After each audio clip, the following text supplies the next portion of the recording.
arrangement we found here. Two sides of us, this line is in the middle. Make me wanna lose my hair and stand by with me.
It's your boy Concert Viz 34 back at home. What up, what up? It's your boy Concert Viz 34. Yep, so your boy Concert Viz 34 coming to you here. What up, what up? It's your boy Concert Viz 34.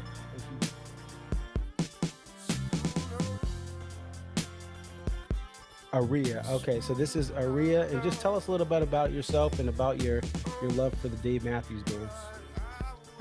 I've been a fan of the band since April 28, 1998, and if you recognize the date, that's when Before These Crowded Streets was released. Alpine is definitely a better venue than Summerfest, but we'll take it. I think I've been going to shows for about 20-something years. I always tell people, like, compare DMB to now to when I first started, and I got started, in my opinion, I feel like I got started late. Like, I was at the very end of the band's prime. I feel like that 03 to 06 was like the end of the prime. 07, 08 was like, you know, we're at the very end, and then when Roy passed. But Dave really, this is the thing, Dave has put, where Sean has been assigned the quarterback of this team. He is the coach, the play caller. He designs the jams. Dave just shows up and plays whatever he's going to play.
What up? What up? It's your boy Concert Viz 34. Welcome to another post-show stream. Thank you guys for joining. Thank you for the increased amount of people that are looking at my videos that have subscribed over the last week and even over the last year. And even thank you to my loyal supporters who have been watching my videos for years. We had a spectacular set list on paper from Blossom. We're going to get to talking to a good friend of mine, Alan T. from Cleveland area. He's currently in the parking lot. And so we're going to reach out to him and get his reaction. But I mean, this is probably the best midweek show of the tour, just from looking at the set list. A lot of different things and an encore, windows to ants marching, that is better than the Don't Drink the Waters. It's better even than Watchtower closing the encore. It closed the main set tonight. It's better than Shaking Like a Monkey, right?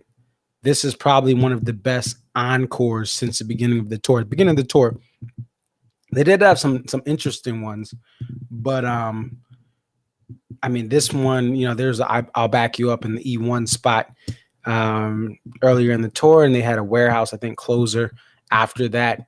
But this is, and Connor even says it in the chat, the best midweek set of the tour. Absolutely. The best midweek set of the tour. So let's flip over to the set list here and take a look at this. Another thing we're going to talk about is the lack of repeats. That's a theme that we're seeing throughout a lot of the tour for the one-offs, but we'll get to that a little later. But look at this. Whiskey to Stone, So Much to Say, Bridge, Too Much.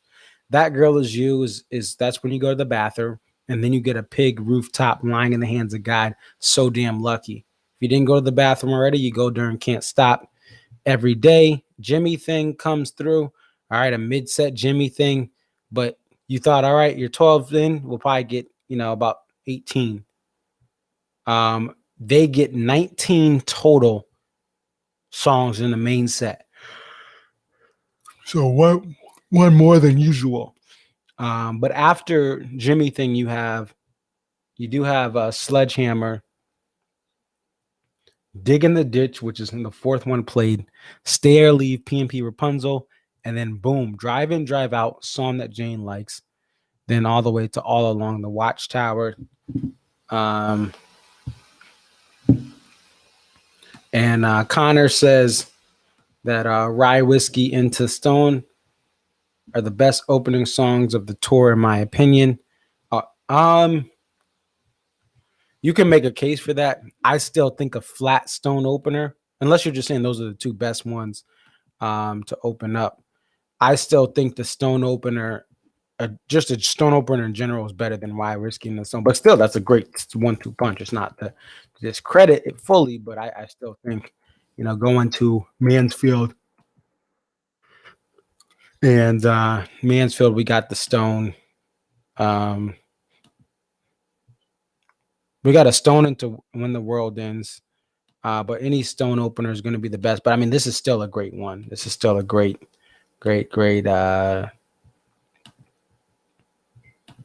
is still a great opener.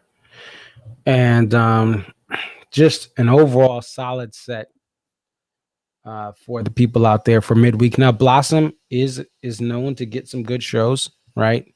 So they're accustomed to getting some great shows here.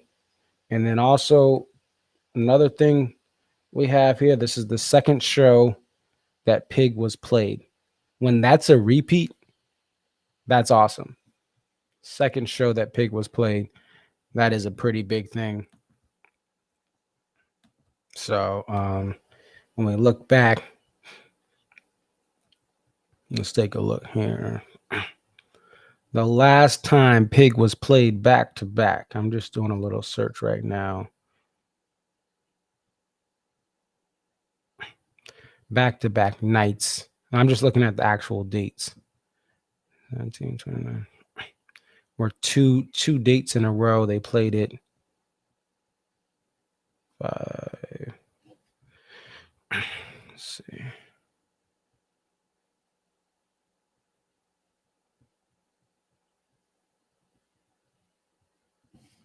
you have to almost go back to, let's see.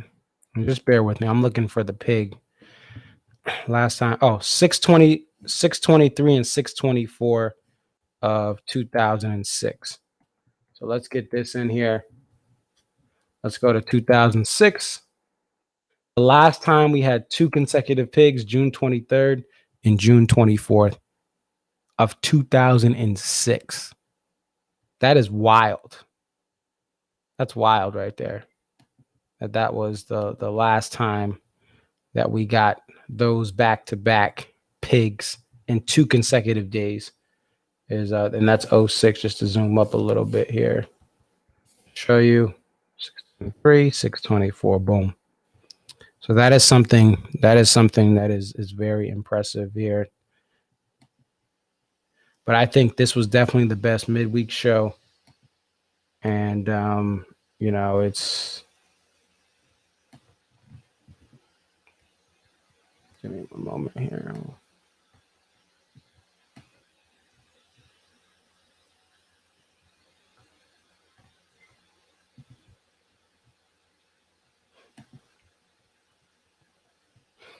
Let me see. Let me get the main set back up here.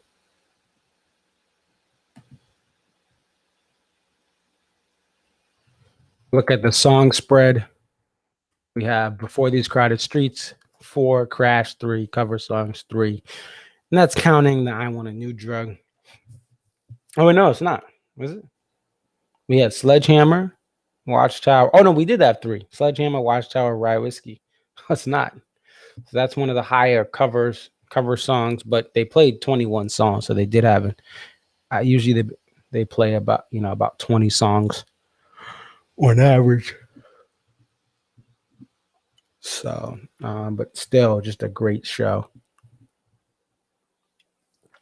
All right, we're going to try to get Alan in here. Give me one moment. I'm going to reach out to him. Phone.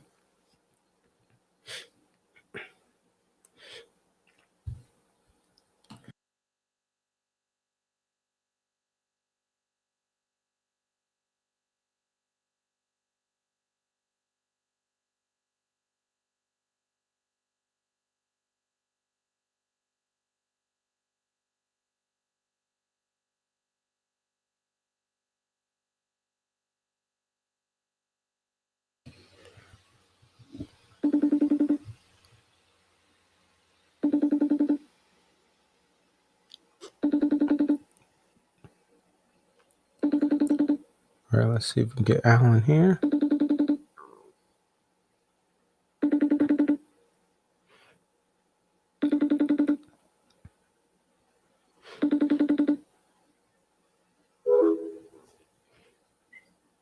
Okay, let's try to.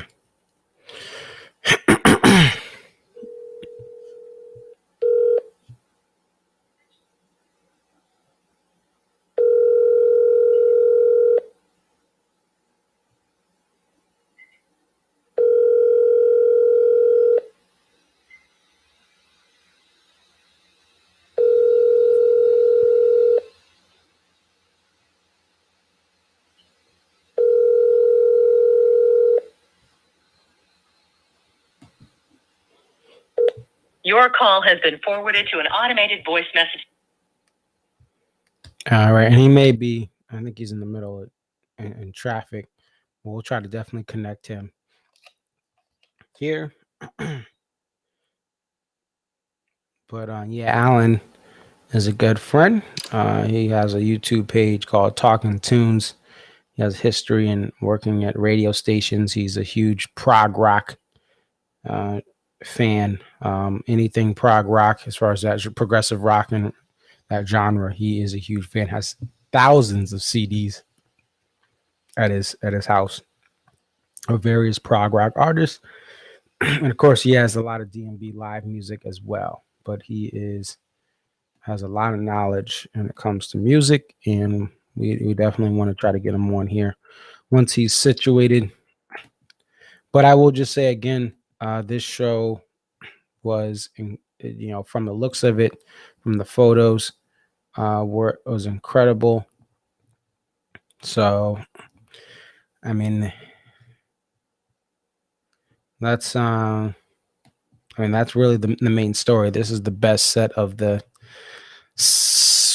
midweek all tour. Now, while we're waiting for Alan, we wanna look at some of the midweek shows. And as we look at some of the midweek shows, we do want to take a look and kind of highlight some of the rarities, and also just the one-offs during the weekend as well. The one-off shows are exclusive shows. Now, there's definitely been a lot of trends, right? You have, That Girl Is You has been played a lot recently, 8 plays, and a lot of them, it started in September. In September, it's been played 8 times, right? And we've only had 9 total pigs. Well, 9 pigs is still a lot, but you have 8 That Girl Is Used this month. You've had a lot of closers be Don't Drink the Water or Shake Me Like a Monkey. And those are not necessarily, there's going to be a sort of the fan base that likes that, but many of the people that may tune into this show that watch a lot, and if you don't, that's fine. If you don't fit this, but a lot of people who look for them to finish strong, they don't want Don't Drink the Water. It's a heavily played song. They want a Halloween. They want a 2-step. They want to all back you up at the E1 or Some Devil in the E1. And so you do have some trends on that end. But when we look at the midweek, I mean, not the week, when we look at the one-off shows, right? So these were all canceled or rescheduled. So for instance, when we go to Charlotte, right? Raleigh was the first show. So we start off, Raleigh was the first show. Charlotte only has 1 repeat, Walk Around the Moon. It's a new song. By the way, Walk Around the Moon, only been played 14 times. You've seen more, Too Much, So Much to Say, Anyone Seen the Bridge. You've seen more of that than you've seen Walk Around the Moon, right? And the only reason there's 15 Anyone Seen the Bridge, because when it came to the Gorge show that I went to, when they played that, I believe that was night 3, they played So Much to Too Much, because you didn't have Stefan there, right? You've seen just as many that's common that Don't Drink the Water is up there with the new songs, but just as many Funny the Way It Is than as you've seen Walk Around the Moon 14. So that's the first weekend, right? There's 2 separate locations, right? And then you go to Alpharetta, Georgia, right? A one-off after this. Now, this one does have a couple, it has more. There are a lot of repeats, but there's a lot of liberations, right? A Walk Around the Moon. Yeah, so this one does have a lot of repeats here.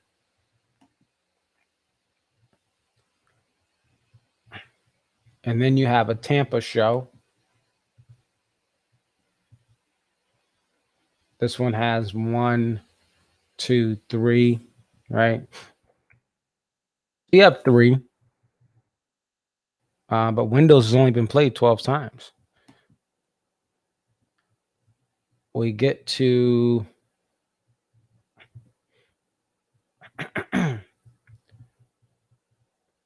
Clarkston, Michigan is another one-off, because we had West Palm Beach and Chirac.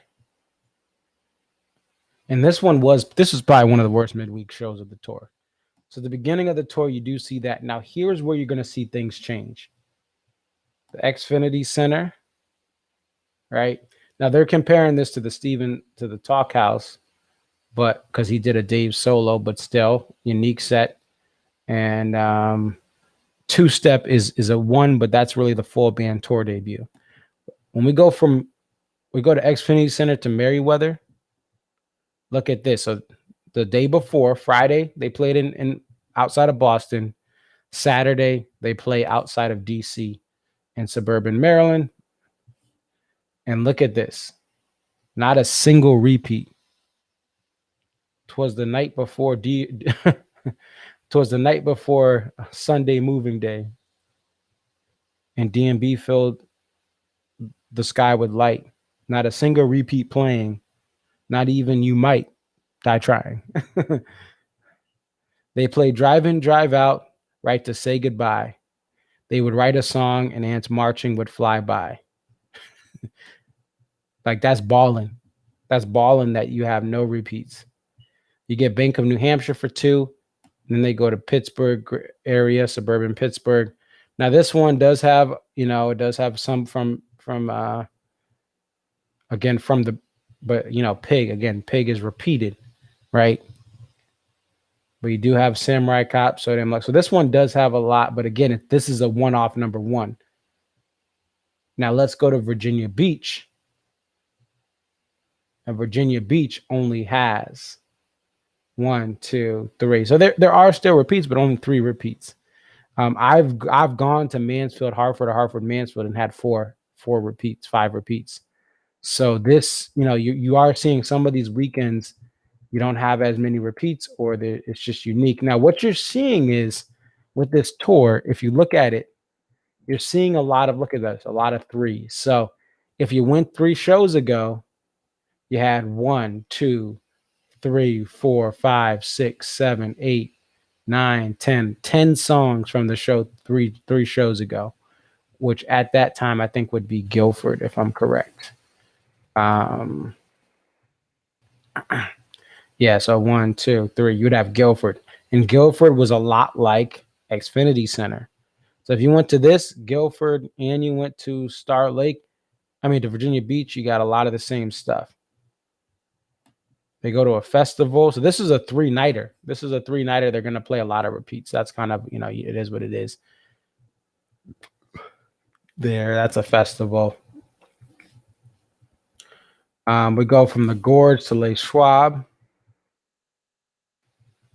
And I guess you do get a lot of repeats in this show.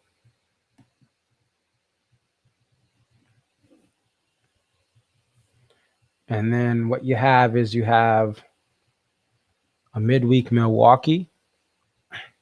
This one. So I guess there are some, as we look through the full tour, there are definitely some examples of ones that have a bunch of repeats from the last one, but that, some of the weekends, like especially that Xfinity Merriweather weekend, especially if we go forward to the last, so even like Jones Beach, right? Jones Beach and Homedale. So this is Jones Beach, right? They have, this is after SPAC, but the next show,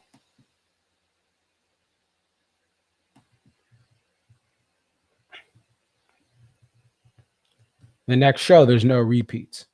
So and this is rare that you have midweek shows with no repeats.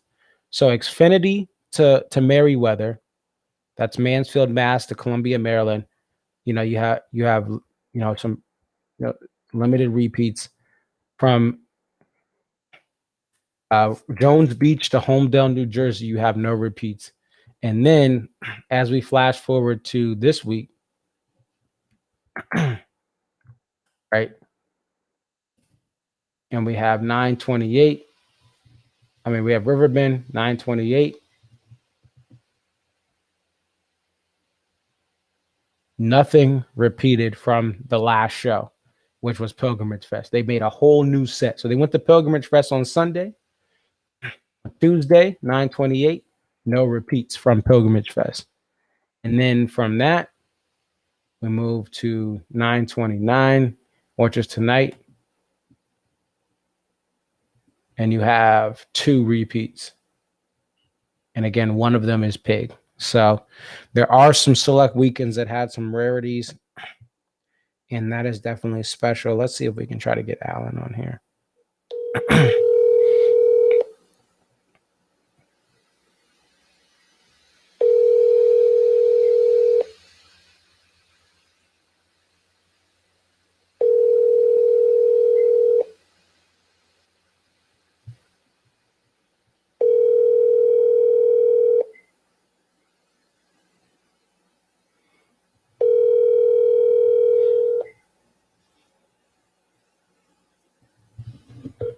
Your call.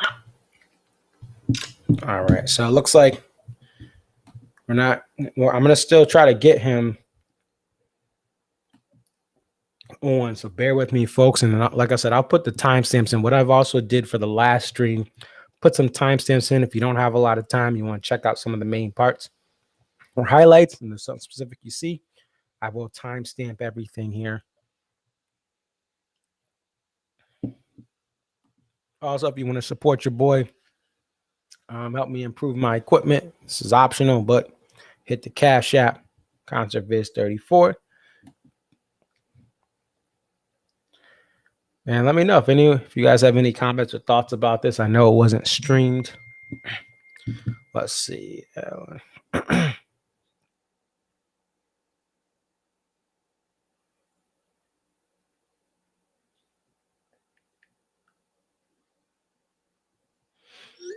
Yeah.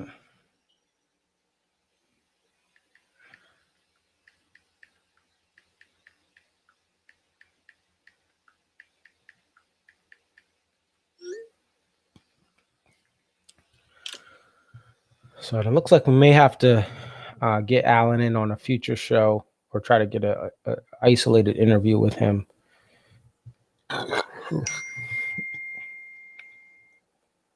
Okay. Maybe wait to the end. While we're waiting for Alan, I do want to highlight, if you haven't seen it, this is the Drive In, Drive Out. The ending of Drive In, Drive Out goes to Say Goodbye. And this is a cool transition. As you may know, Say Goodbye at Studio starts with this awesome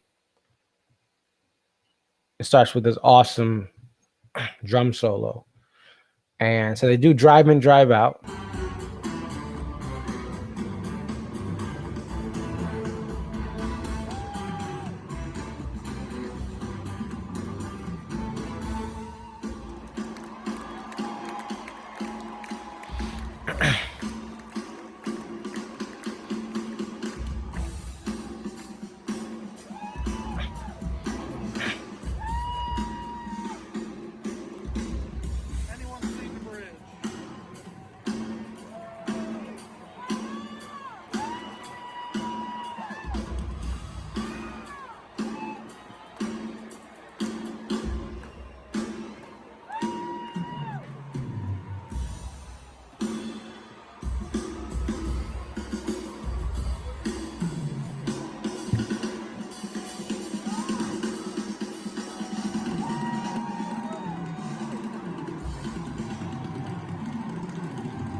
So as you see, this is a very unique drive in, drive out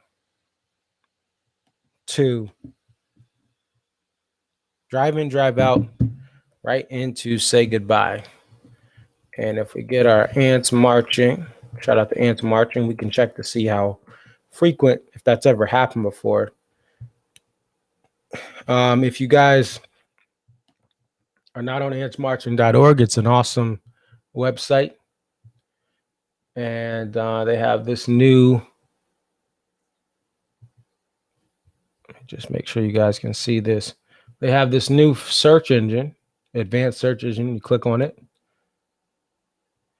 and you can see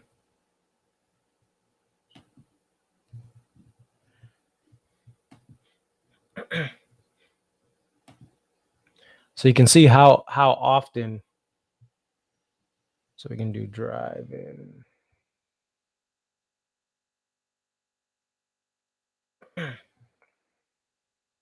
How often drive in, drive out to say goodbye has been played.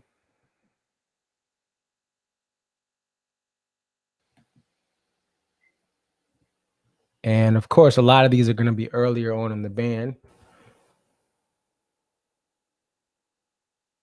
Shows where drive in, drive out and say goodbye were played. 92. That's actually.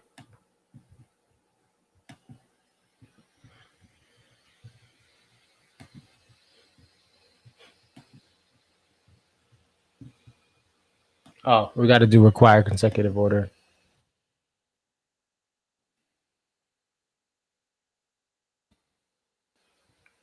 And here we go. So, drive in, drive out to say goodbye. It's only happened 6 times in the band's history. Happened in Columbia, Maryland.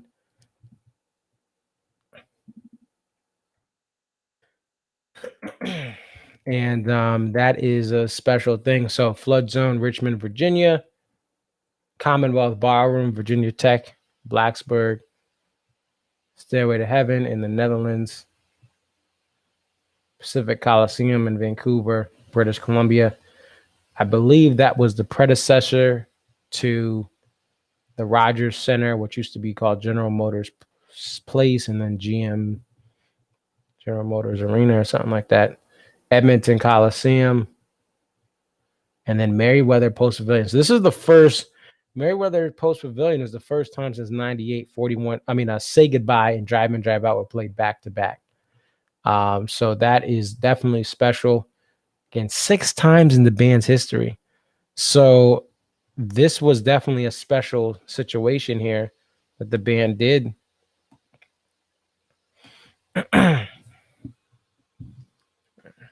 Definitely a special situation. But I thought that was something that we should highlight is the drive in, drive out to say goodbye. And you hear in the video too. In the video, if you listen, you hear the person say, you know, oh, they thought it was going to be Anyone Seen the Bridge. They thought it was going to be drive in, drive out, Anyone Seen the Bridge to Too Much, which is possible, even though it's usually, this tour has been so much to Bridge Too Much. The band has shifted into other songs before.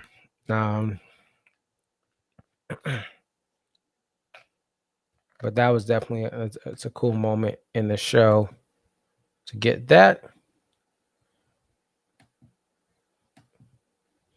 And again, the pig thing here that we've been talking about, if you're joining us, the first time since June of 2006 that Pig has been played in 2 consecutive nights. So it's been played back to back even this year in tour dates, but back to back nights, 623, 624. And before that, you know, in 05, it was 12-3 and 12-4. 20 November 26th and November 27th. So it has been played before back to back, but not since 2006 have we gotten Pig and back to back nights until this night at Blossom. We're working on trying to get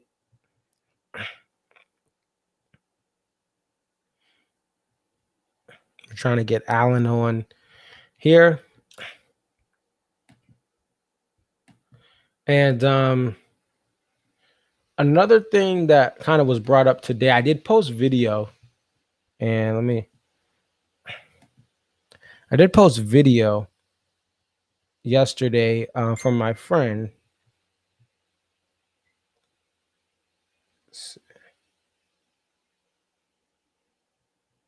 I did post video yesterday from my friend who's shout out to John Dix.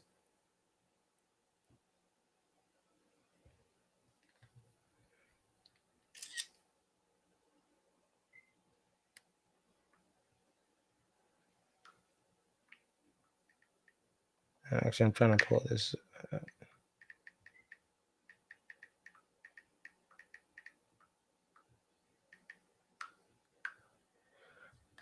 And let's see if we can get it. But it did show people walking out. And I'm going to pull up my Twitter. Follow me on Twitter at ConcertViz34. I know a lot of you guys do. There's some video of people leaving now.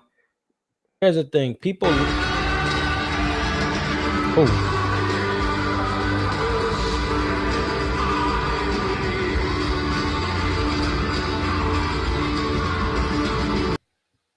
Sorry, that was extremely loud.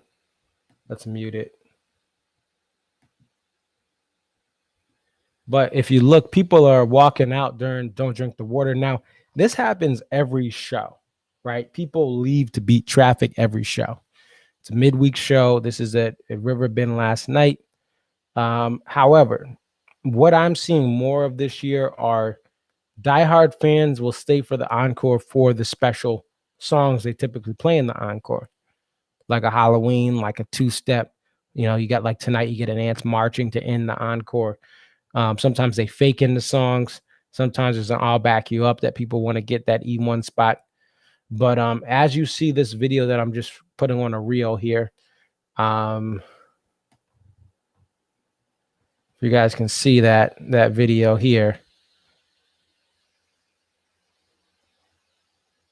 what I'm seeing more of is I'm seeing more diehard fans leave early. Of course, the casuals leave, older people leave, even if they're huge fans, because they just want to beat the traffic. Or some people with disabilities want to walk out before the crowd rushes out. But what I'm seeing more of this year is, you know, even looking at people are making eye contact. Yep, you're leaving for Don't Drink the Water. Yep, you're leaving for Shaking Like a Monkey. Yep, like you're seeing more people walk out because they're trying to beat the traffic, because they know that once they hear the first couple of notes of the intro, that it's going to be Shaking Like a Monkey or Don't Drink the Water. They're saying, you know what, I'm not going to stay. It's a midweek show. Now for SPAC, people were hoping there was going to be another song, and there wasn't, right? For the big weekends, Deer Creek, SPAC, right? People did stay who were diehards because they were like, hey, anything can happen. They could have a double encore.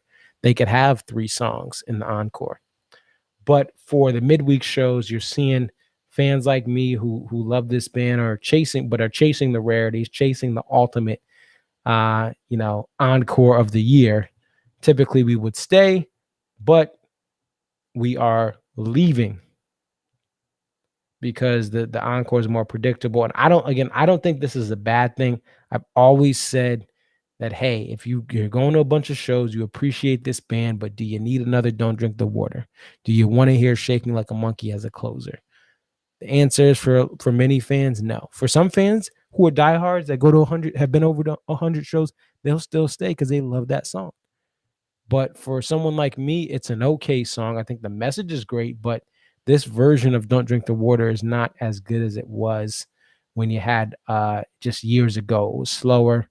In the Leroy Moore era, it had more piano presence at some points of the band from 98 to 2004. And that stuff has kind of gone by the wayside. So now a Gray Street closer, I'm going to stay. Even though it's a common song, that's an awesome way to end the show. Tripping Billies at Guilford, New Hampshire, I stayed. A great closer. But Watchtower, I'm leaving. Shake Me Like a Monkey, I'm leaving. Don't Drink the Water, I'm leaving. Warehouse, I would stay. That's a unique one, and I think it's an awesome song to end the show on, as it's not done that common. But me personally, I don't need another Don't Drink the Water. I don't need another Watchtower Closer. I've gotten a bunch of them, and I don't need another Shaking Like a Monkey. Even Why I Am, I'd probably leave, even though it's a song that's tribute to the Grugux King, aka Leroy Moore.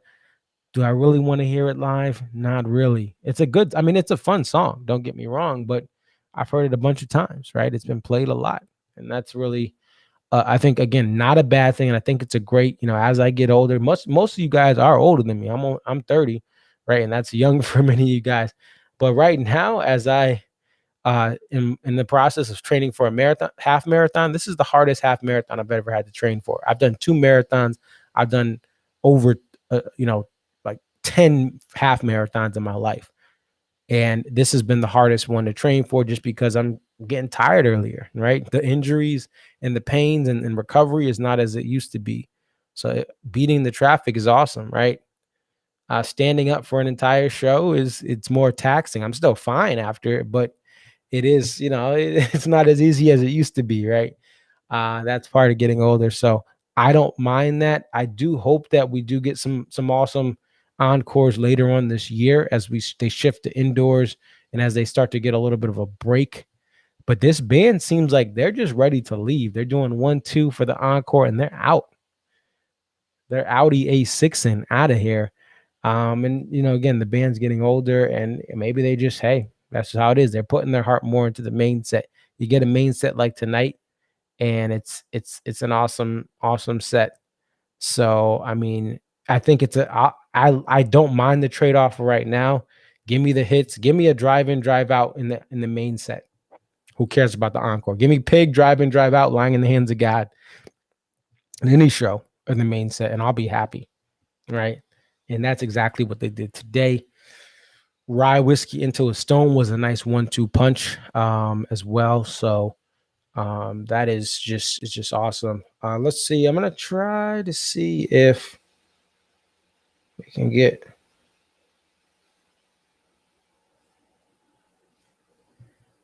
a look here.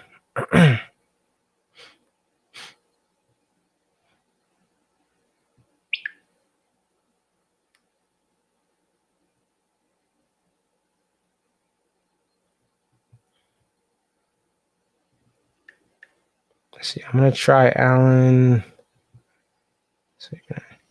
I just.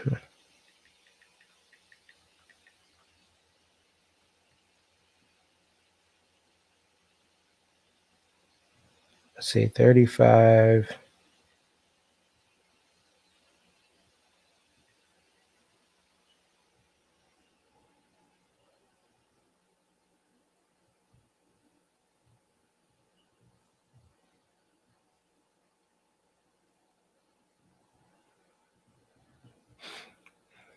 Yeah, I'm just trying to see if we can get Alan in here.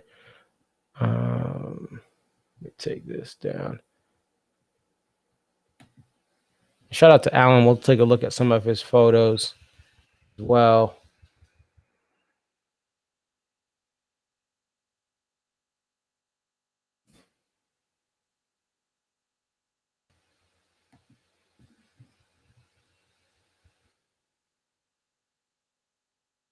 These are some of the photos that Alan took at the show. Let's see if we can enlarge this.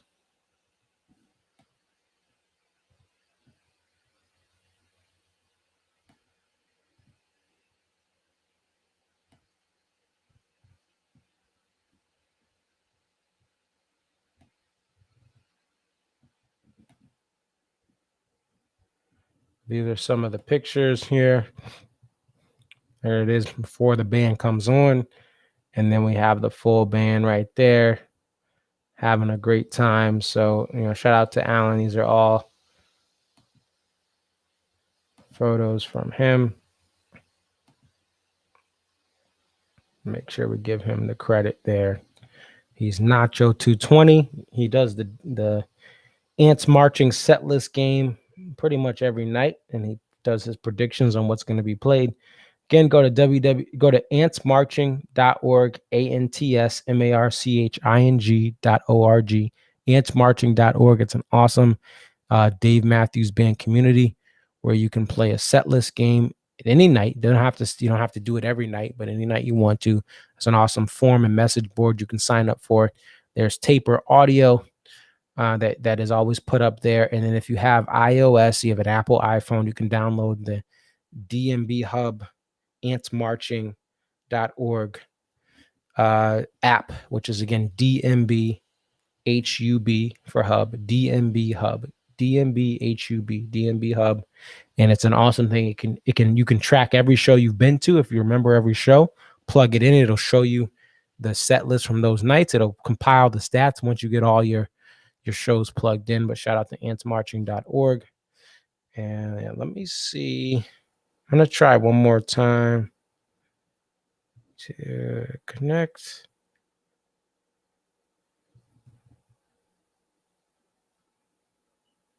See, I don't know.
Your call has been. All right. Yeah, it looks like we'll have to try to add him in on another show. If he's but we appreciate him for sending the photos in, as you see on your screen there. And after this is there's a little bit of a break. DMB is going to go on a break, and they're going to then go. We want to take a look ahead to the next shows. Next 5 shows. We have Fiddlers. It's going to be a week and 2 days from right now. It's 4 minutes in a week and a day and about 4 minutes here on the East Coast. It's 11:56, but we have October 8th and 9th. The Durant shows have been canceled. Albuquerque, New Mexico on the October 11th, the 13th, Rogers, Arkansas, and then November 5th. Take even more time off. November 5th, Columbus, Ohio. So,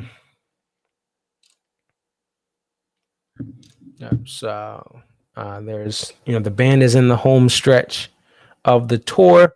Will there be more dates added? We'll see.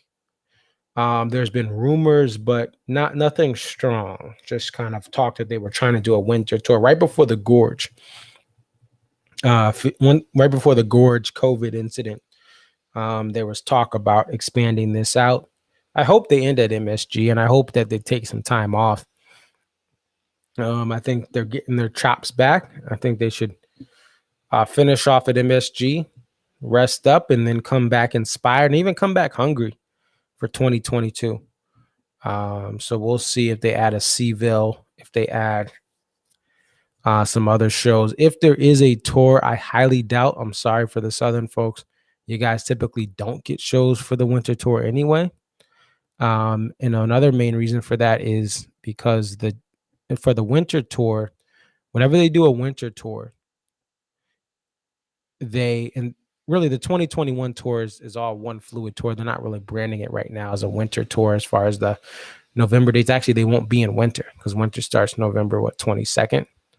is the first day of winter. But when they typically have shows in November and December, they like to have, now you will still see sometimes a Chicago, but they typically like the close travel, which means they're going to do the Northeast. Because in the Northeast, you could do Boston and then you can do New York. Many times they'll try to fit in a Mohegan Sun or something else like Albany in there in between those shows. And then you go to Philly sometimes. And they always try to get Seville in. DC sometimes will get a show here and there. And those trips are from, from Boston, which is going to be one of the northernmost shows, to Charlottesville. That's about 9-10 hours, I would say. If not a little more. And in between, they're making 2-hour stops. So they go Boston to Albany, a Mohegan Sun, and then they go to New York and Philly and DC, depending on when the hockey games and basketball games are booked for those venues, other concerts booked for those venues. But typically they love to do that. The East Coast is the bread and butter of it.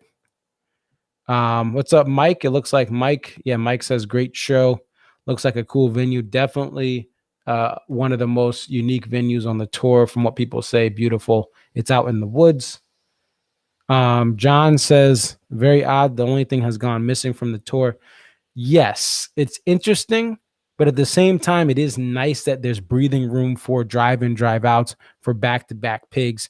But it is odd. I wonder if they're having second doubts about the album. But even so, one of the hopes I came into this year with is that they wouldn't overplay the new songs. And I like the new songs, right? I still haven't heard The Only Thing. Still haven't heard it. I've been to 6 shows. 7 if you count Dave and Tim, right? 6 full band or went on. I had 3 alternative format, right? I had 3 full band with everyone there. And I had 1 Dave and Tim. And they have been limiting those, but again, it opens up the set list for more rarities to come in, and that's what we've been getting. You got a rye whiskey into Stone, right? That's a pretty rare thing. And after we go back, how many times has that happened? Rye whiskey.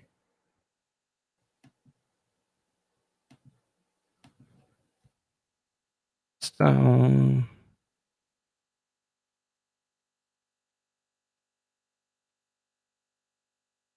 Let's even see.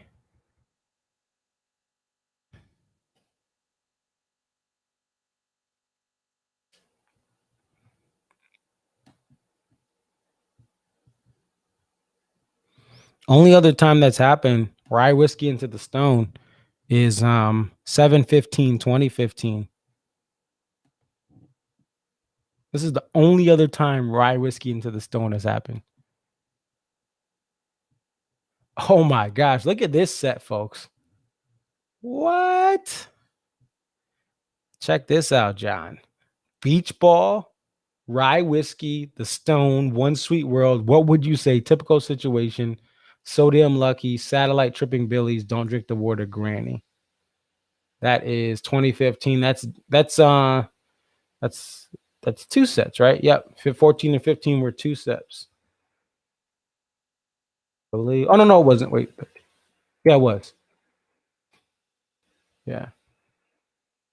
So yeah. Only other time that's happened, and that would make sense, is when they were doing the DMB 2 sets. I mean, that's a pretty rare thing to have. That is really cool. That's what it was. But Mike, thanks for joining. I know the hockey's back where you are, Calgary and Edmonton, and the Kraken out there having games. Mike, I will be at Islanders Flyers. I think that's next week. Yeah. Just wait. My brother's got to get the day off, but they're actually having a game here in Connecticut, Mike, for Islanders Flyers. The reason being, the Islanders' home venue is not done, so they're playing all their preseason games at the minor league. They're called the Bridgeport Islanders, even though Bridgeport isn't even an island at all. but they used to be called the Bridgeport Sound Tigers, but they just changed the name over to match the Islanders branding. So because that venue's not ready, they're not playing at Nassau. They're just going to use the minor league ice. I think they may have to use it during the season too, depending on what happens with this. Potentially, it's a very small venue, but yeah, it's going to be a special thing here for Connecticut to get some preseason hockey. Rangers Islanders will be another game, and I know that one's going to be big. It's in the county right next to New York City in Connecticut, so there's going to be a lot of Rangers, and that's why they're doing it in Connecticut, because just to give you some distance, Fairfield County in Connecticut is right at the New York border, and then you get to some of the smaller, you get some towns like Rye, New York. Westchester County is just north of Manhattan and the Bronx, and you're very close. You're very, very close to New York City and Long Island. So we have a lot going on here in Connecticut. But anyway, yeah, only thing, not the only thing. The rye whiskey into stone, only time that's been done is tonight and then 2015. So definitely special things here. Any other comments? Any other thoughts, John? John, are you going to any other shows? Are you going to Mohegan? Let me know if you're going to Mohegan or if you're going to any other shows. I think, Mike, that's it for you, right? Because you go to the Gorge, you're in Canada, and there's no real shows around you, and I don't think you want to go through the difficult. I can't imagine the challenges and anxiety that brings, but glad you were able. Mike, for those of you who don't know, Mike's in Alberta, Canada, and we met at the Gorge. He had to take a COVID test, even though he's vaccinated, to get back into Canada. He had to take a COVID test. If he tested positive, he would have had to quarantine in the States and miss his child's birthday. So there was a huge risk to go to the Gorge. He still did it, and was able to get back to his family for the child's birthday, which is awesome. But our folks north of the border have a lot that they have to do to be able to get over here and to get back. They have to fly. They can't drive over as of right now. From the last I heard, they have to fly.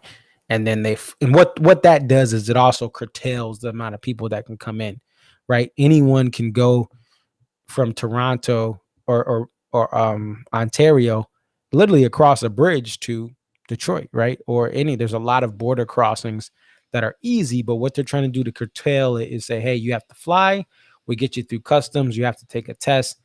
A plane only has so many seats, and there's limited flights, and the prices have gone up to curtail people coming back and forth. And that's just Canada saying, hey, we don't want people leaving this country going into the United States or other places where COVID, there's higher population amount, in United States and different cities, right? So they're saying, nope, if you want to go come back, you got to get tested, you got to fly. So a lot of challenges there. Looks like we won't get Alan, but we'll try to get him in for another time. But I thank you guys. I do apologize we weren't able to get a live reaction from the show. But from what Alan was posting about, he definitely loved the show.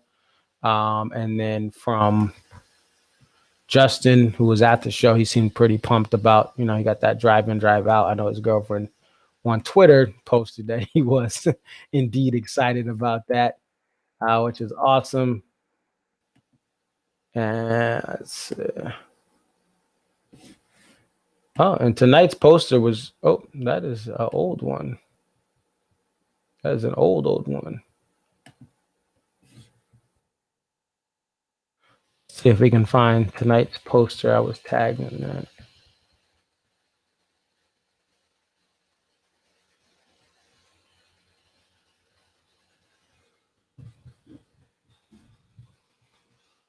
There we go. This was the poster for tonight. It's hard to see, but that's a mill. They've had another poster from Blossom. There is I think it's the Cuyahoga River, if I'm correct. I believe it's the Cuyahoga River that runs through Cuyahoga County, and Cleveland, Ohio is in Cuyahoga County. some music. This venue is in the woods. Let me just show you, just to give you an idea.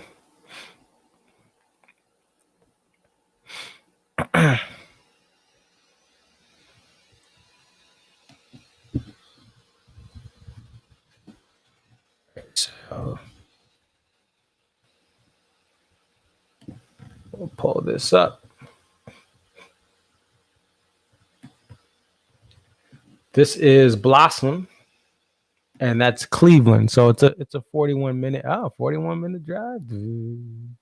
But you can see Cleveland is right on Lake Erie, right? Is that Lake Erie? Yep, Lake Erie. So Cleveland is right at Lake, one of the Great Lakes. When you go further south into Cuyahoga County, Blossom is in Cuyahoga Falls. So there is the river, the Cuyahoga River right there. So there is, a mill, I'm guessing, somewhere by there, as that is the Cuyahoga River, if you guys can see.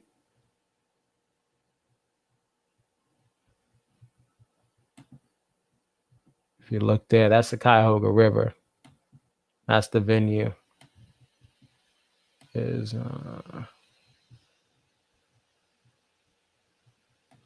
Venue is right there. Yeah, so the river is right off to the side here.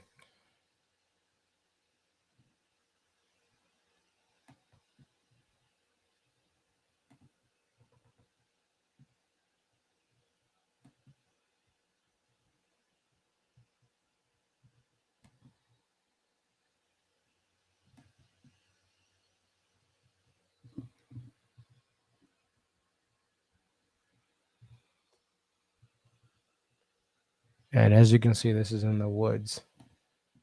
So look at all those trees there.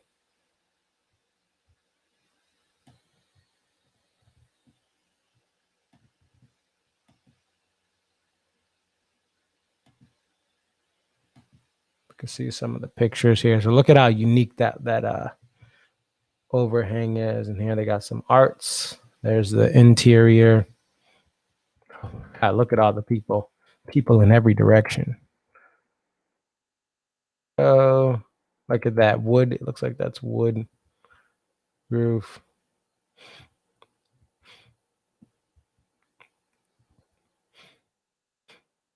Parking. Summer home of the Cleveland Orchestra. Look at how beautiful. Look at all the trees. So this is a very REO Speedwagon there. Those are some photos.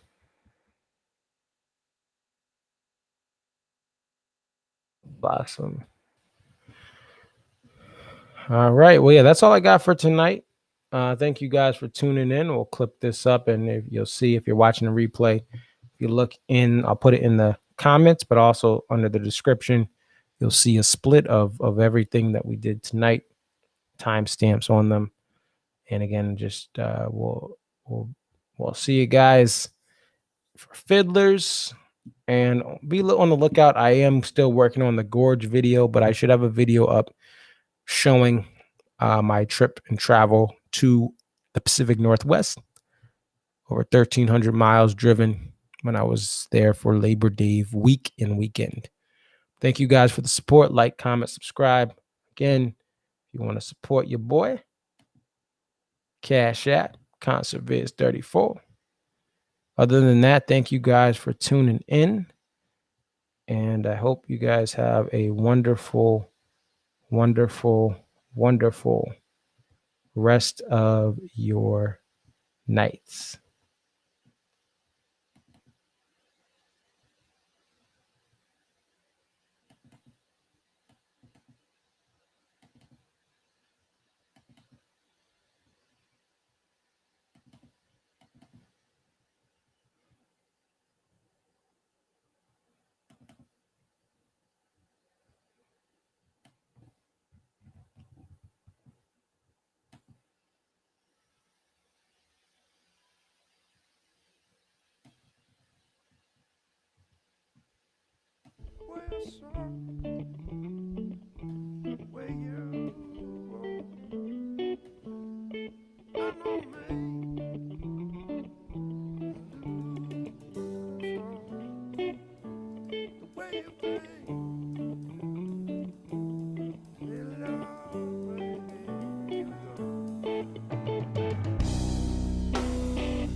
Oh, wait, hold on.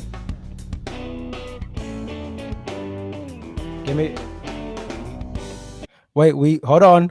The show's not over, folks. Hold on. If you guys are still here, come back. If not, watch the replay. Alan is ready. Oh, look it. Good thing I stayed. Makes you wanna stay.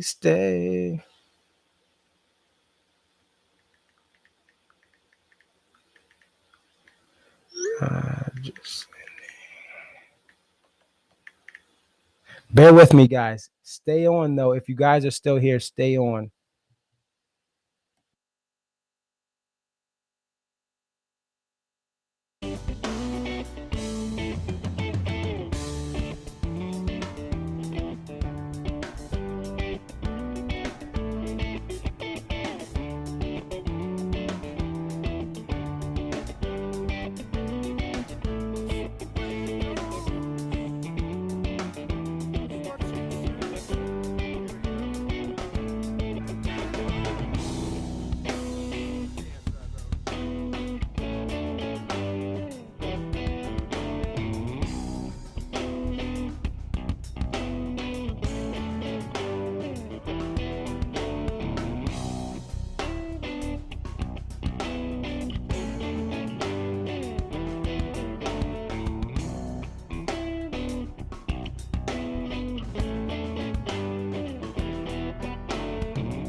All right, folks.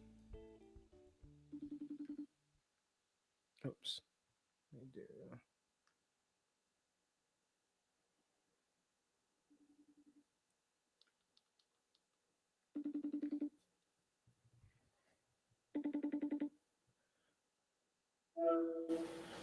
Hey, Alan, are you there?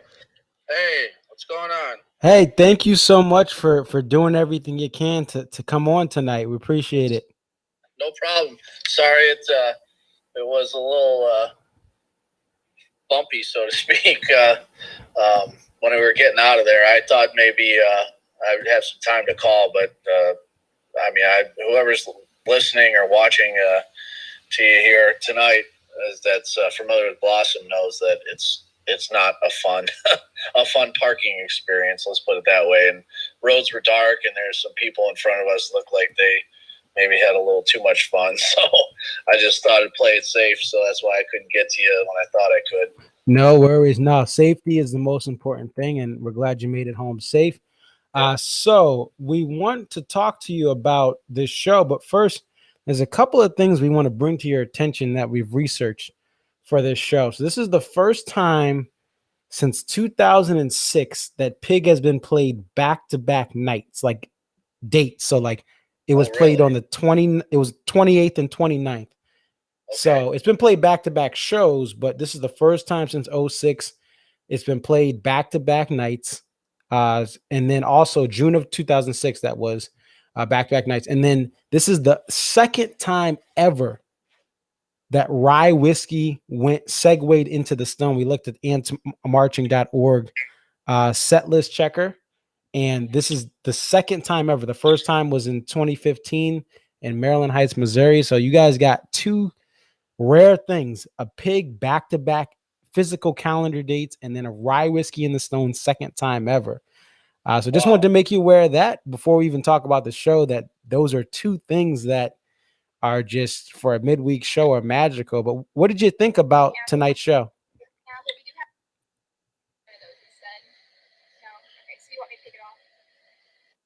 Sorry, you got a nice segue to toss to me, and I'm here trying to order some food on the way back. Let me mention that I didn't realize that that was that rare with those two situations. But but I'll tell you what, they came out, and I was surprised they did that Stone. For like, I know you were commenting on the set list I picked for something like a midweek show. It might be pretty rare to have some of those cuts that were there. And then when they played Pig, I was surprised, even though it wasn't a like 2-night stand type of thing. I almost thought that they were going to treat it as such, since it was a couple of different Ohio dates. Right.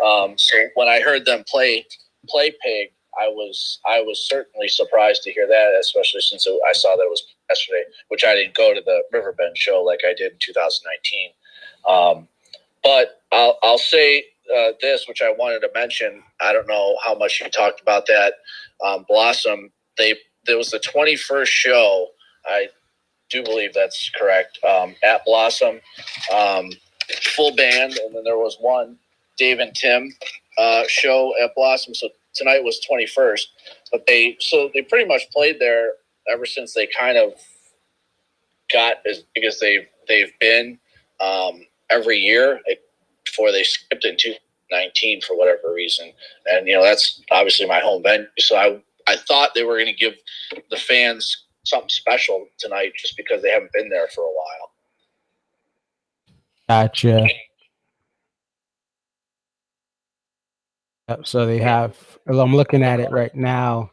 So 95, they had a show 1998, 2000, 2003, 04, 05, 06, 07, 08, 09, 10, 12, 13, 14, 15, 16, 17, 18, and then 2021. So.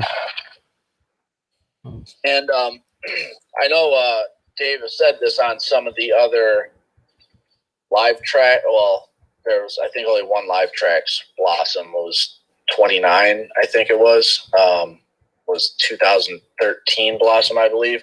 But I know Davis, he said that, in taper audio and stuff like that too, that, he really loves playing Blossom. I'm sure, he says that at other venues too, which I know he does. But he said that tonight, he likes Riverbend and he likes Blossom. And again, I don't know why they didn't come in 2019, but when they came on stage, it's as loud as I heard any audience at Blossom before, cheering for them before they even played a note. So, the fans, which I saw a lot of different license plates, obviously traveled like they do for any other Dave show, and regionally or even cross country. But there's probably a lot of fans that go to their home venue, and they were excited for the band, to be back at Blossom. Oh, absolutely. Yeah, that's interesting. You say the crowd. We've heard that. We've heard some crowds were not as good.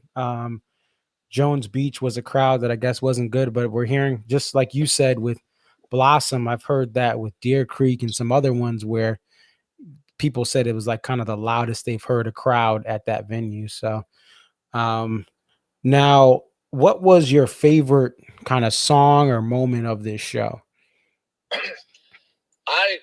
The Stone by far. I went with my buddy Ben, and I was shocked to hear the Stone as soon as it was played, early as it was played. Again, for a midweek, even though I picked it for my setlist game, I thought they'd play it, so I wasn't shocked. But I think just hearing that to open things up, even though he obviously opened with Rye Whiskey, it really set the tone for how powerful the performance was going to be. So I'd say that, but I also would. It's not really a song, but it's a string of moments. I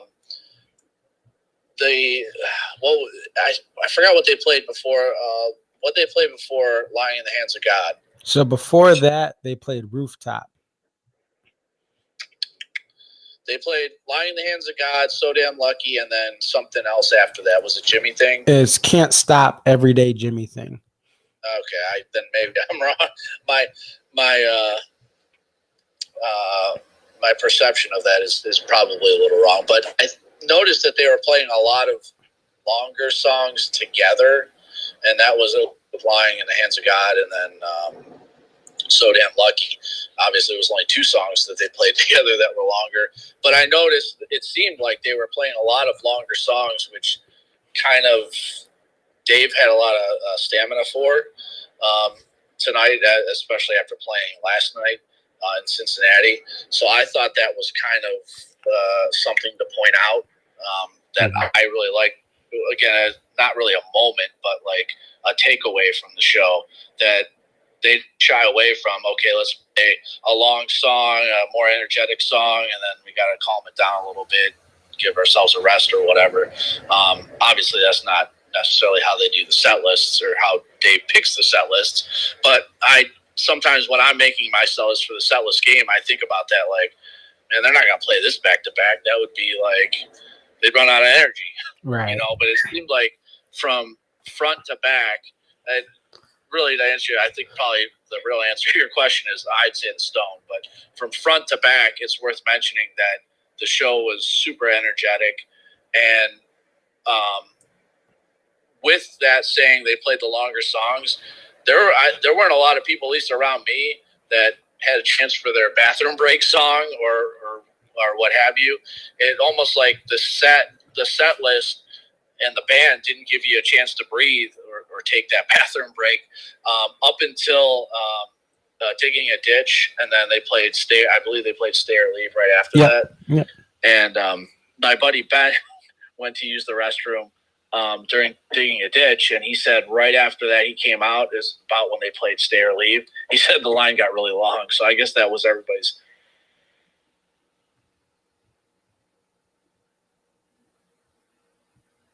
Hello, Alan. I think it cut off. It cut off for a second, but I heard the Stay or Leave. So Stay or Leave was the slower bathroom song. Yeah. Now, what did you think of the mix in 2021, your first show, compared to 2019? That's a good question, because I spend a lot of time at the shows trying to pay attention, to the performances. Sometimes, my wife says I'm just look like I'm staring and I'm bored. But I try to pay attention to the performances a lot and just take away a lot of things and notice things. That's why I'm just focused. Not that I'm not enjoying it, but so I tried to pay attention a lot. Now been with the band for a while, and they can really, hone in on what's best for his sound and the whole band.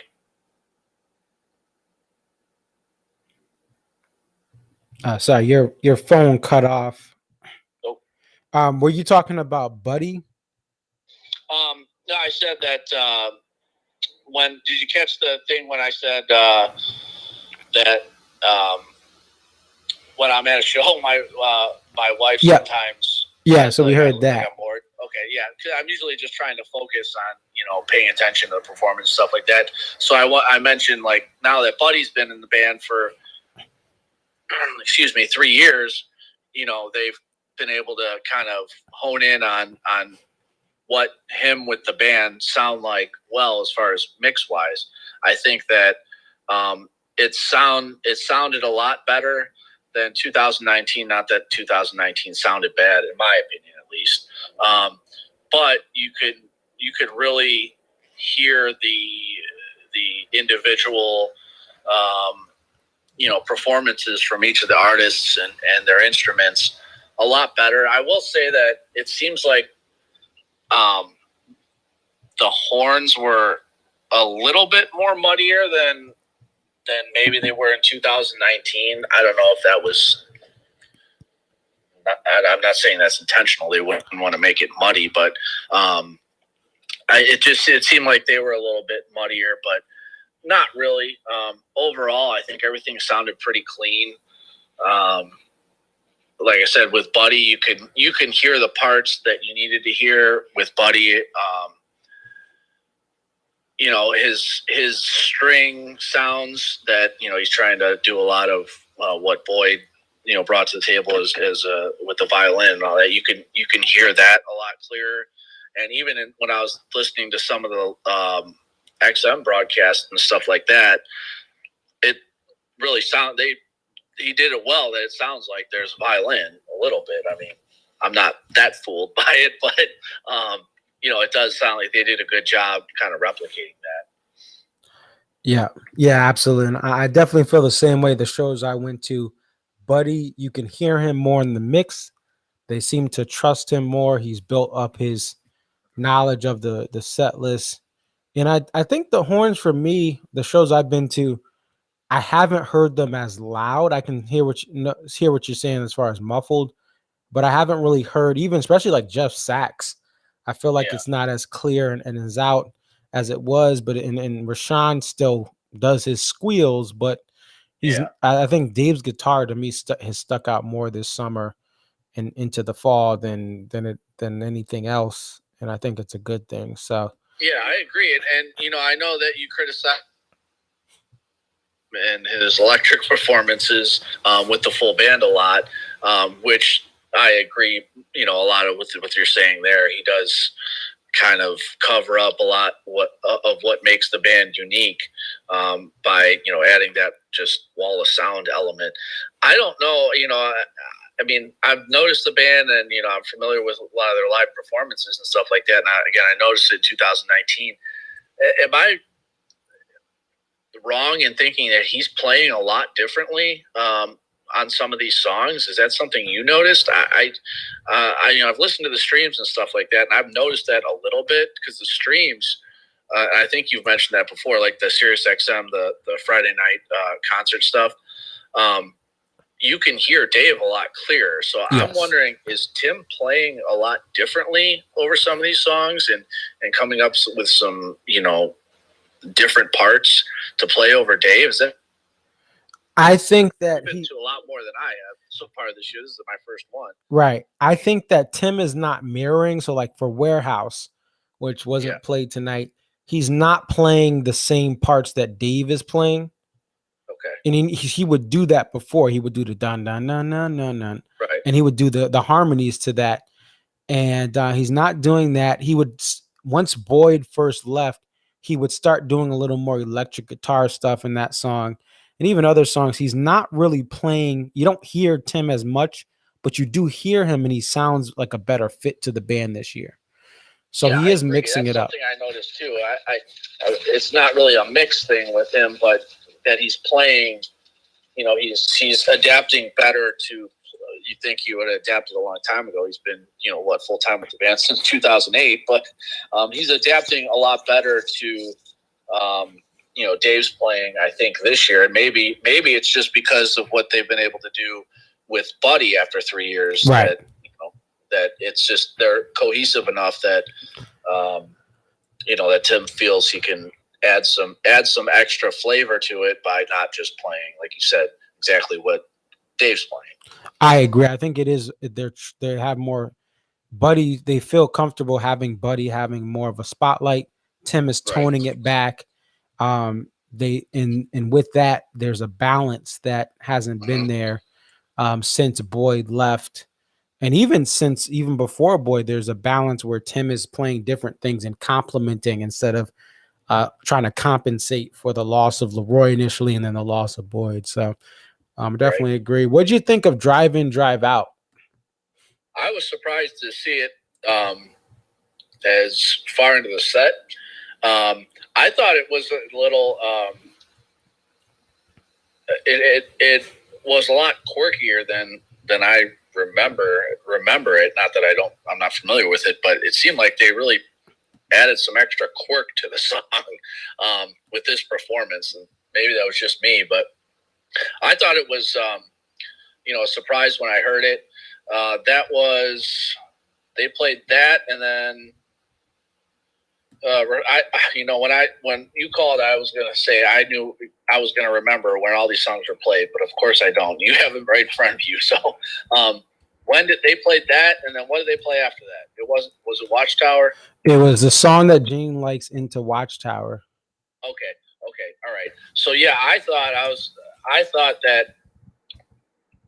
that Drive and Drive Out, like, are they gonna make this the set closer? Like, no. And then they played Jane, and then that's not gonna be a set closer either. And then obviously it was Watchtower. But I thought they were having a lot of fun with it, and it like I said, it seemed like it had a little more quirk to it, the song. But it sounded really good. With the full band, Buddy, and all that. So I was just surprised to hear it as far into the set as I did. I was surprised you kind of hear it at all. I didn't really expect that to be played. Gotcha. Yeah, and I think that's I think my comment was not necessarily to your set. I think it was the other person who commented under you. He wrote out the set. You're right. Like, yeah, it was gutsy. Yeah. And I was like, hey, look, I think Blossom, you guys have a good reputation, but I was like, obviously, not everything came to fruition for that person's set, but to get Drive In, Drive Out, to get Pig, to get the Stone, and even to get the Stair. I know Stair Leave is, that's a slower song. The crowd naturally is going to go to the bathroom, but to get a Stair Leave and a So Damn Lucky.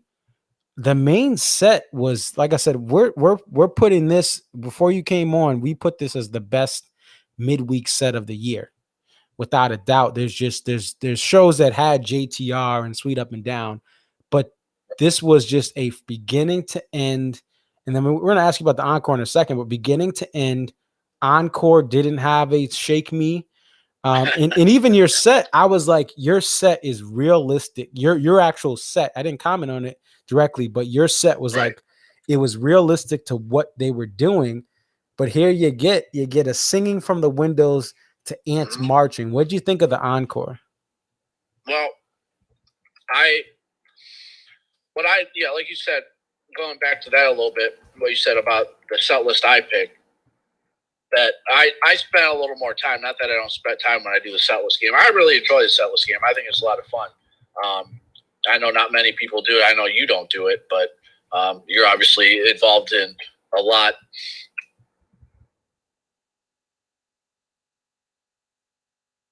But I know you don't do the set list game. I really enjoy it, and I spent a little more time trying to come up with something since I was going to the show.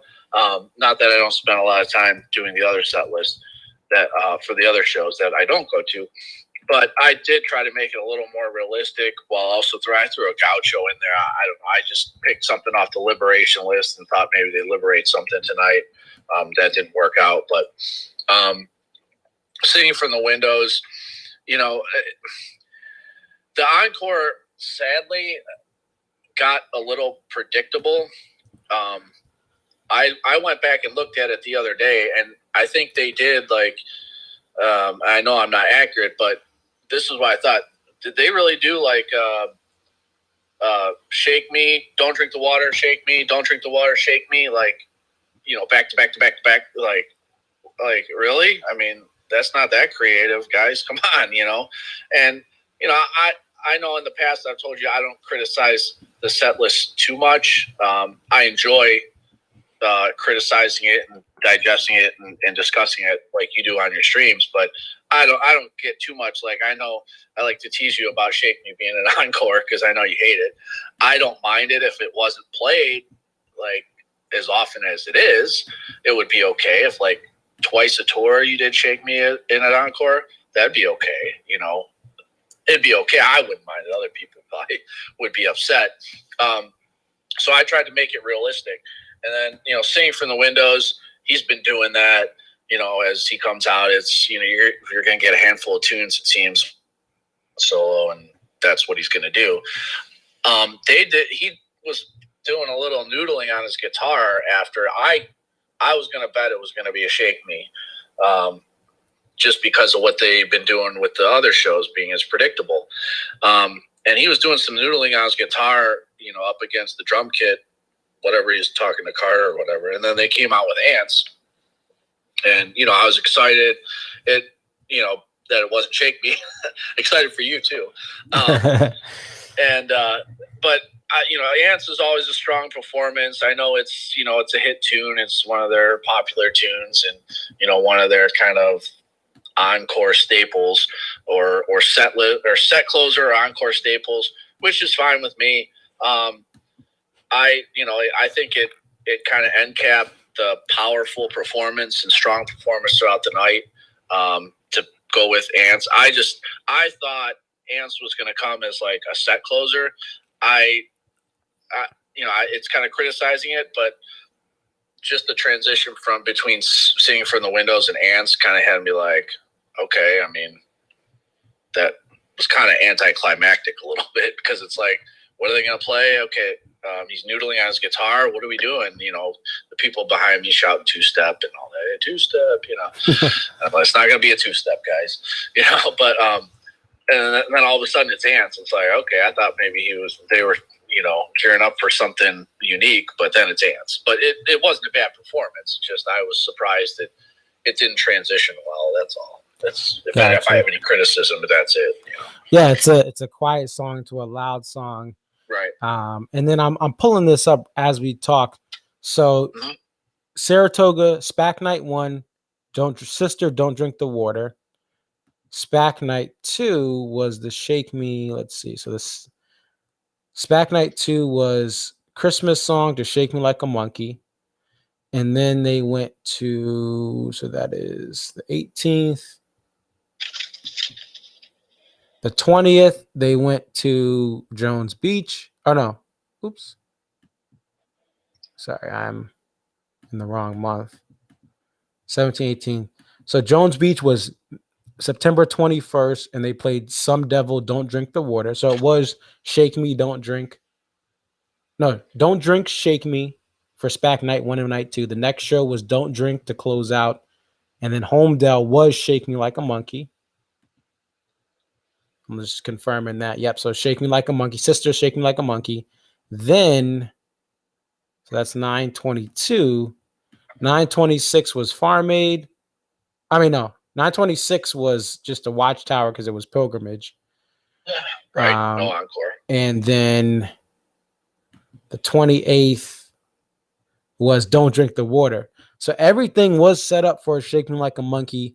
Tim has his Flying V for Ants Marching, but you're probably thinking it's Shake Me because it's the same guitar. And then Dave could go either way, depending on what guitar he had. Did he have his tan guitar for Ants or his black? I think he uses his black one for Ants, right? It's okay if you don't remember, but I don't remember. But I think he used the same one as he did with singing.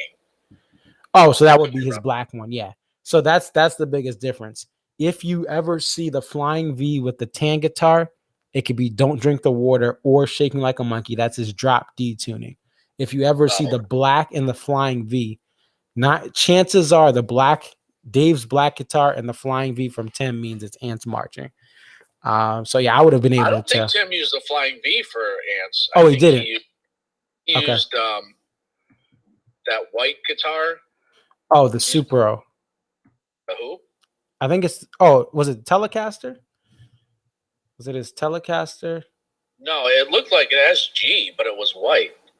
A Gibson SG. Is that what that is? They're usually red, right? The Gibson SGs. Yeah, I think it may have been his Supro. I think he has a Supro. He's been using those. Oh, is that what it is? Okay. He has a teal one. I think there were some initials on the pickups. Okay. Where the pickups are. Okay, that probably was his Supro.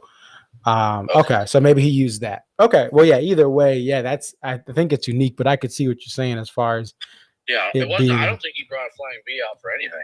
Okay. But yeah, we definitely understand what you mean as far as it is kind of you're going from a slow pandemic song to Ants. As an odd transition, solo, Dave solo to full band on that end. So yeah, but that's pretty much any other. So you're at Mohegan next? Columbus. Okay. So you're going to be going to Columbus and then Mohegan. Okay. So we'll see you at Mohegan. I just saw some talk. What we'll have to do is when you come out to Mohegan, we will have to take you to the Krispy Kreme after the show. Krispy Kreme. Okay. Yeah. We have a Krispy Kreme by us, but there's only one. And then there's it's still 20 minutes away. Then the other closest one's like down by Blossom. So there's not that many by us. Yeah, same here. The only one we have in Connecticut is at the Mohegan Sun. There's actually two of them. Really? And one of them, and I'll take you there, they make fresh donuts 24 hours a day. Oh, yeah. They have the donut. We get the donuts right out. They used to do the hot light before. You can see it. They show the conveyor belt of them coming out. Yeah. So they have one at Mohegan Sun and everything is indoors. It's the casino. There's you don't ever have to step out from the venue, opens up into the lobby. I was seeing Justin Hayes. He's a good friend on Twitter. I met him in Guilford finally after, about a year or 2 years on Twitter. So him and his girlfriend, it looks like they got Krispy Kreme after the show. But I'll have to show you that. But we look forward to you for you to tell us how Columbus is, and then we look forward to seeing you in Mohegan. But I'll let you go because I want you to go eat. I want you to grab some food and rest up. Sorry again, I couldn't come on as planned, but I tried my best. I just didn't know how it was going to go. Oh no, not at all. Blossom's crazy as far. I sent you that picture of the parking lot. Yeah. I mean, that was the farthest front. So when we parked, we ended up just following people. The traffic controllers go this way. Okay, whatever. We just turned wherever someone told us. And I was like, when we got out, I said maybe it's better we parked here at the farthest lot because if we park closer to the venue, where that VIP parking, I believe, is closer to the venue, is VIP because you get to park closer up front. But to get out, you're going to be the last person to get out. It's going to take like 2 hours to get out. I mean, it took us, I told you, it took us like 25 minutes to get back to the car. And then once we got out of the parking lot, it took us like 45 minutes to get, and we were in the lot that was farthest from the venue. We could have walked back and forth to the street 10 times before we even got to it in the car. It's crazy. Yeah, that's definitely, it's in the woods. You're just like Dave wrote Walk Around the Moon about being in the woods. You were walking around the Cuyahoga County trying to get out. He likes Blossom because it's wood, he said. I know he said that at one show. He said he likes it because it's made of wood. So, yeah, maybe that's what his inspiration was. Well, anyway, thanks for having me. Again, sorry about that, but we'll see if we can connect on the Columbus show. Maybe do a little bit better on that. Then we'll connect in person. I'll be like, look, that's my boy, Concert Vids 34, right there, live and in person. Yeah, absolutely. Well, hey, you have a good night. Thank you again. Take care. Okay, talk to you later. Bye bye. All right, bye. All right, so that was Alan T on Twitter, Nacho220. Thank you guys for staying in here as we we wanted to get him on. And like I said, I will put the timestamps in here for you guys that are watching this. You'll probably see the timestamps so you can kind of skip over some stuff. We're at an hour and 50 minutes. So I appreciate you guys coming on. It's your boy ConcertVids34. Like, comment, subscribe, hit the like button. It does help for these videos to get more exposure. Cash App is $ConcertVids34 if you want to support your boy to expand the quality of this and the quality of the video editing, the live videos. I'm trying to upgrade my camera very soon for the live videos to get into maybe 4K.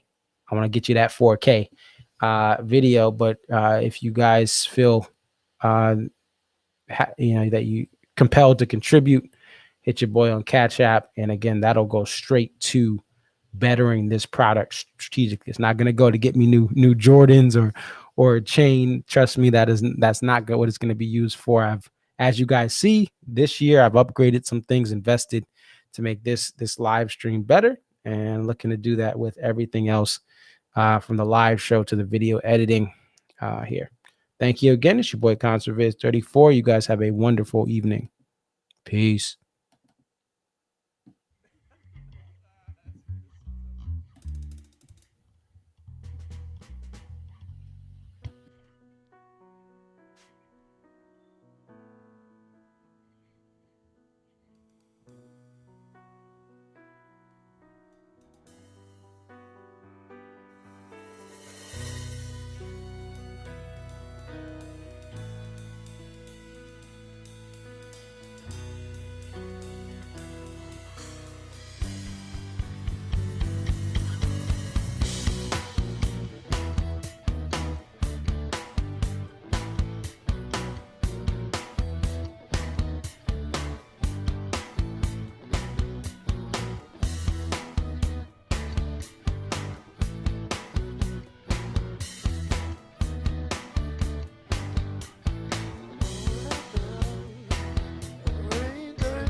Don't give up, you don't survive, give up.